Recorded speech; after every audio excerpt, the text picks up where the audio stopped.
Good evening. Tonight we're going to be reading A Classic Tale of Peter Rabbit. I'm Janet Bland. I'm the Provost and Dean of the Faculty at Marietta College. I am hoping everyone has had their bath. So we're going to read. This is an old favorite, and it comes with a strong recommendation from Greta and Elsie. Once upon a time, there were 4 little rabbits, and their names were Flopsy, Mopsy, Cottontail, and Peter. They lived with their mother in a sandbank underneath the root of a very big fir tree. "Now, my dears," said old Mrs. Rabbit one morning, "you may go into the field or down the lane, but don't go into Mr. McGregor's garden. Your father had an accident there, and he was put in a pie by Mrs. McGregor." That seems dark. "Now run along and don't get into mischief. I am going out." Then old Mrs. Rabbit took a basket and her umbrella and went through the woods to the baker's. She bought a loaf of brown bread and 5 currant buns. Flopsy, Mopsy, Cottontail, who were good little bunnies, went down the lane to gather blackberries. You know what's coming. But Peter, who was very naughty, ran straight away to Mr. McGregor's garden and squeezed himself through the gate. First, he ate some lettuce and some French beans, and then he ate some radishes, and then, feeling rather sick, he went to look for some parsley. There he is, sneaking into the garden. But around the end of a cucumber frame, whom should he meet but Mr. McGregor? Mr. McGregor was on his hands and knees planting young cabbages, but he jumped up and ran after Peter, waving a rake and calling out, "Stop, thief!" Peter was dreadfully frightened. He rushed all over the garden, for he had forgotten the way back to the gate. There he is, being chased. He lost one of his shoes among the cabbages and the other shoe among the potatoes. After losing them, he just ran on 4 legs and went faster, so that he might have gotten away if he had not unfortunately run into a gooseberry net. And he got caught by the large buttons on his jacket. It was a blue jacket with brass buttons, and quite new. Peter gave himself up for lost and shed big tears. But his sobs were overheard by some friendly sparrows, who flew to him in great excitement and begged him to try to free himself. Mr. McGregor found a sieve, which he intended to put on top of Peter. But Peter wriggled out just in time, leaving his jacket behind him. See the sieve? Peter rushed into the tool shed and jumped into a watering can. It would have been a beautiful thing to hide in it if it had not had so much water in it. Mr. McGregor was quite sure that Peter was somewhere in the tool shed, perhaps hidden beneath a flower pot. He began to turn them over carefully, looking under each.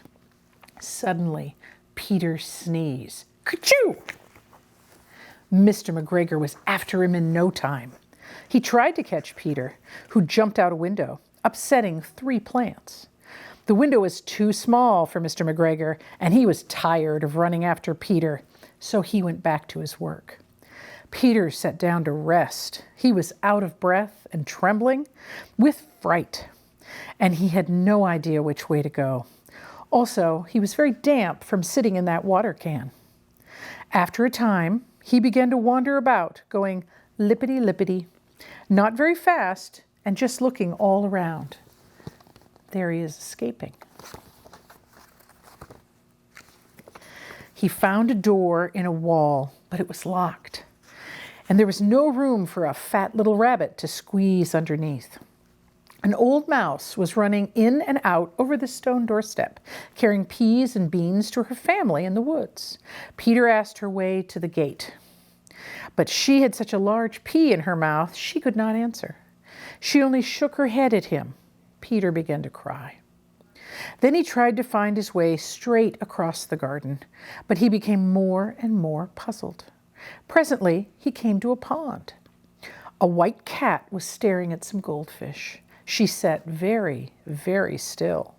But now and then the tip of her tail twitched, as if it were alive. Peter thought it best to go away without speaking to her. He had heard about cats from his cousin, little Benjamin Bunny. There's the cat. He went back towards the tool shed, but suddenly, quite close to him, he heard the noise of a hoe. Scratch, scritch, scratch, scritch. Peter scuttled underneath the bushes. But soon, as nothing happened, he came out and climbed upon a wheelbarrow and peeped over. The first thing he saw was Mr. McGregor hoeing onions. His back was turned to Peter, and beyond him was the gate. There he is, looking at Mr. McGregor. Peter got down very quietly off of the wheelbarrow and started running as fast as he could go along the straight wall behind some blackberry bushes. Mr. McGregor caught sight of him at the corner, but Peter did not care. He slipped underneath the gate and was safe at last in the woods behind the garden. Mr. McGregor hung up the little jacket and the shoes as a scarecrow to frighten the blackbirds. There he is, getting away. Peter never stopped running or looked back behind him until he got home to the big fir tree. He was so tired that he flopped down on the nice soft sand on the floor of the rabbit hole and shut his eyes. His mother was busy cooking. She wondered what he had done with his clothes. It was the second little jacket and pair of shoes that Peter had lost in 2 weeks. There he is, back home. That evening, Peter was not very well. His mother put him to bed and made some chamomile tea. She gave a dose of it to Peter. 1 tablespoon to be taken at bedtime, she said. But Flopsy, Mopsy, and Cottontail had bread and milk and blackberries for supper. There we are.